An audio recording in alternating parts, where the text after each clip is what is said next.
My husband's family changed the locks while I was at his wake. You don't belong in this house anymore, they said.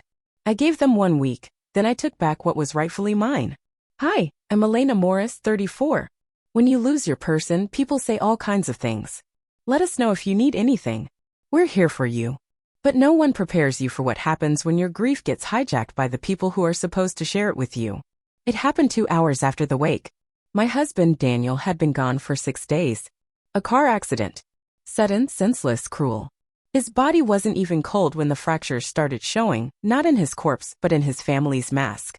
The wake was held at the small church downtown. Daniel's parents chose it, of course they did. They picked the music, the readings, the photo slideshow that somehow included 0 pictures of just him and me. I stood there, shaking hands with people I barely remembered, eyes burning, heart hollow, while his mother, Regina, cried just loud enough to make sure everyone saw. By the end, I felt like a guest at my own husband's funeral. Still, I told myself, this is just grief. Grief makes people strange. Regina and I had never been close. Daniel used to say she tolerated me the same way people tolerate cold coffee, but we'd kept it civil for his sake. She thought I wasn't traditional enough. I wore jeans to Sunday brunch. I worked full-time. I didn't keep my last name. Basically, I existed outside her 1950s fantasy. But I never expected her to show her hand so fast. After the wake, I lingered behind to thank the pastor. It took maybe 15 minutes. When I got home, I almost didn't notice it at first. I pulled into the driveway of the house Daniel and I had shared for 9 years, the porch light already on. Familiar. Still. Until my key didn't work. I tried again, slower, heart skipping. Still no click. Just metal scraping against metal. I knocked, confused, then harder. The porch light buzzed. No one answered. Then the door opened just an inch and there she was. Regina.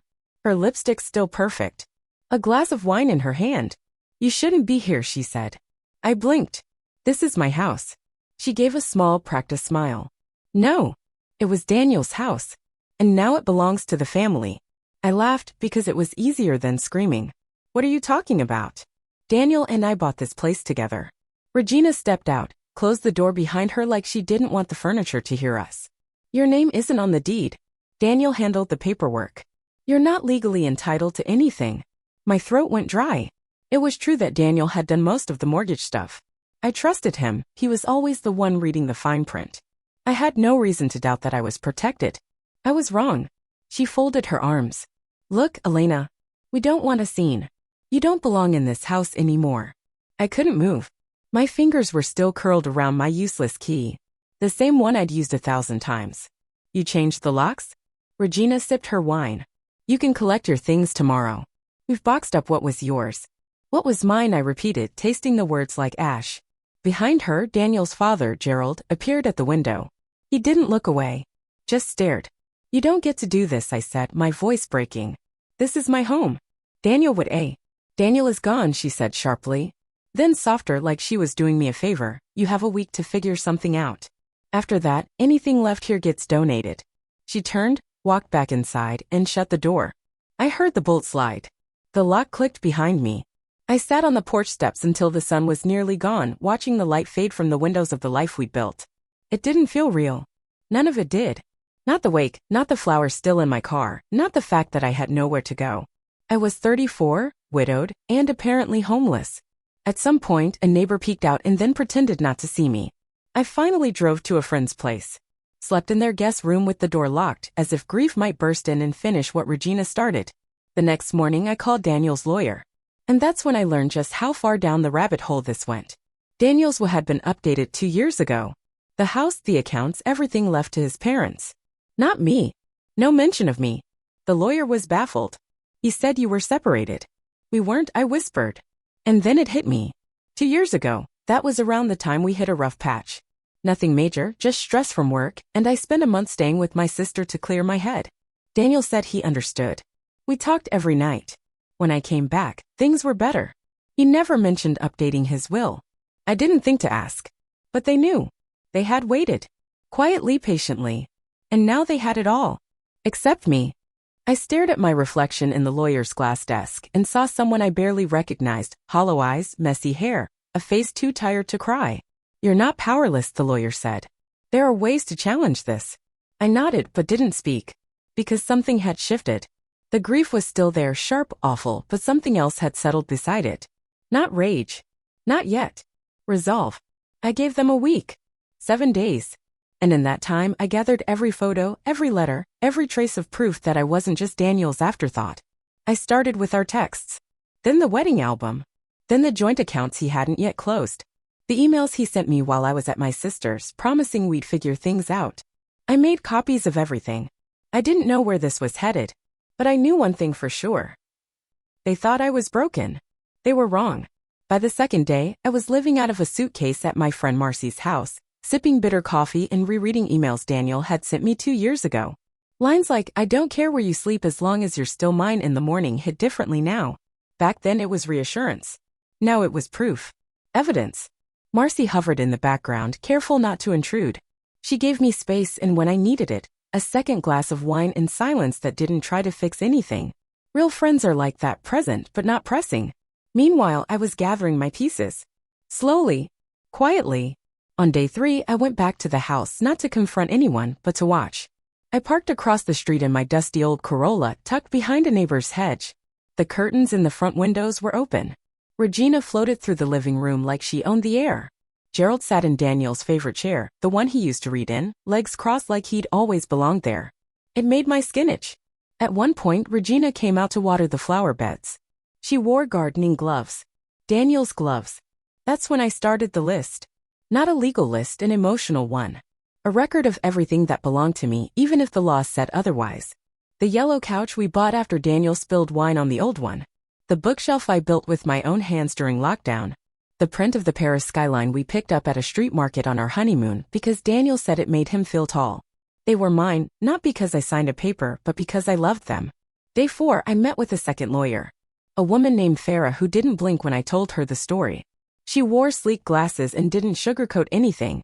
Is it provable? Maybe. If you can show financial intertwinement, contribution, cohabitation, intent. They boxed up my toothbrush, I said. She gave a tiny vicious smile. Then let's start there. We began building the case. Emails, texts, proof of shared bills. Photos. Testimony. She told me it wouldn't be fast, but we could challenge the will. The hard part? Emotional resilience. She warned me it would get ugly. I looked her in the eye and said, they already threw me out of my own life. I'm not afraid of ugly. Day 5, I heard from Regina. An email this time, short and sharp. Please refrain from further trespassing. Any additional appearances at the property will result in police involvement. I stared at it, numb. They weren't just keeping me out. They were trying to rewrite me out of his story. I didn't reply. I forwarded it to Farah. And then, without telling anyone, I called Daniel's old friend Peter. Peter had known us since college. He was at our wedding. We hadn't spoken since the accident, but I knew he'd show up if I asked. And he did. We met at a greasy breakfast place we used to double date at. The kind with vinyl booths and stale maple syrup air. He slid into the booth, eyes already full of worry. I didn't know, he said immediately. About the house. About all this. I pushed the envelope across the table. I need a witness. Someone who knew us. Someone who saw how real it was. He flipped through the printed emails. The photos. He paused on one of us at his own wedding, Daniel's hand on the small of my back, both of us mid-laugh. I'll testify, he said. Swear on anything you need. I swallowed hard and nodded. Peter was the first of several. By day 6, things began to shift. My friend Katie, who had done our taxes last year, sent me an old spreadsheet, our deductions, with clear records of joint purchases and property tax payments I'd contributed to. Another friend sent me screenshots from Instagram. Daniel tagging me in photos from the house. Home with my girl and little heart emojis I'd once rolled my eyes at. But that's the thing, grief turns mundane memories into armor. Day 7 arrived gray and drizzly. I stood in front of the house one last time. Not across the street. Right at the curb. Just me, an umbrella, and a manila envelope tucked under my arm. Regina opened the door before I could knock. We said a week. I held up the envelope. Then this is perfect timing. She hesitated. What is that? My formal notice. I've hired a lawyer. We're contesting the will. Also, I've filed a motion for an injunction to prevent the disposal or donation of any property within this home. Regina's face went from confusion to fury in one breath. You're doing this now? You want to make this uglier than it already is. You made it ugly, I said quietly. I was grieving. You made it war. Gerald appeared behind her again. Always behind. Always quiet. Like a shadow that grew legs. I took a breath. There's more, I said, reaching into my coat pocket. This is Daniel's voice message. From 3 weeks before he died. I played it. It was staticky, muffled, but clear enough. Hey babe. Just talked to the lawyer about updating everything. He says we'll need to re-sign the deed in the will. I told him you should be on everything. You've earned more than half, honestly. I love you. Let's do it right this time. Regina's face drained of color. She lunged forward and tried to snatch the phone from my hand. I stepped back. You changed the locks, I said calmly. But you didn't change the truth. And then I turned around. Walked away. One step, then two. I didn't look back. Not yet. Because I still had one more thing to do. One more name to add to my side of the story. After the judge approved the injunction and barred them from selling or donating anything from the house, I should have felt triumphant. But I didn't. Because the real war hadn't started yet. Remember that line I said about one more name to add to my side of the story? The name that would shake everything? It was Melanie. Daniel's cousin.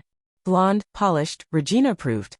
She used to sit beside his mother at family dinners like they were already bloodbound. I never suspected anything. Not really.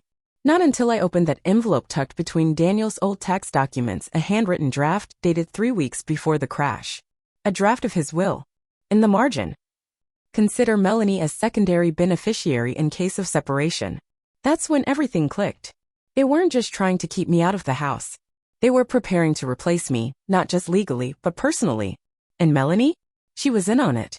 The courtroom was colder this time. More crowded. Daniel's family filled the back rows, silent and watchful. Gerald in a gray suit that still didn't fit right. Regina in navy, lips tight, eyes locked on mine like she was waiting to savor my collapse. This was it, the full hearing to challenge the will. I wore black. Not for mourning. For battle. Their lawyer leaned on legal structure. No marriage certificate on the deed. No updated will in my favor. An unfortunate oversight, he called it, common among young couples. Regina nodded solemnly like she hadn't just tried to erase my entire existence. Then it was Farah's turn. She didn't raise her voice. She didn't need to. We have records of joint utility bills, shared accounts, household contributions. We have photos. We have voicemails. We have witnesses. And she paused. We have proof of a planned will update, one that names my client as the rightful beneficiary. The judge looked up. Can you prove it? Farah pulled out the letter. Signed by Daniel, addressed to a law office used by Mrs. Caldwell. Regina shifted. Then Farah added with surgical precision, there's also a handwritten note attached. One that names an alternative beneficiary. A woman named Melanie Carver. The room rippled. The judge blinked. Who is that?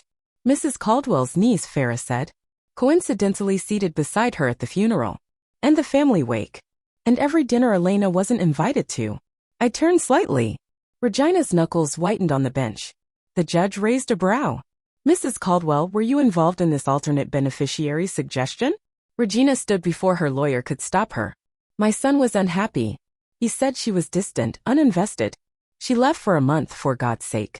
He didn't want a woman who walked away when things got hard. I came back, I said aloud. Not yelling. Just truth. We were together the entire year before he died. We cooked together. Slept in the same bed. Talked about buying a second dog. That letter wasn't his. It was hers. The judge turned to me. You're saying this suggestion didn't come from your husband? I nodded once. Daniel wasn't looking to replace me. But his mother was. The room dropped into silence. Then Farah slid the second exhibit onto the screen, a dated email from the law office, with Regina CC'd, offering to help expedite paperwork for a new estate structure. The body of the email referenced contingencies in the event of remarriage. Regina's jaw twitched. That was just preparation. For what? Farah cut in. His wife dying before him? Or you getting rid of her first? Gasps. Movement. The judge didn't blink. I've heard enough, she said quietly. She asked both counsels to approach. Quiet murmuring. My ears rang. Then the gavel came down. The ruling wasn't dramatic. But it was everything. The judge ruled in my favor. Heavy checkmark, I was to receive half of Daniel's estate. Heavy checkmark, I had full rights to reclaim all shared assets. Heavy checkmark, the will was to be officially reopened for legal amendment and review, due to signs of undue influence and a coordinated attempt to reframe the decedent's intent. And Melanie? She never even showed up. Outside the courthouse, Regina brushed past me. Her voice was low, venomous. You think you've won? I turned. Calm. Cold. No. I think I reminded you that I was never disposable. She opened her mouth to reply, but nothing came out.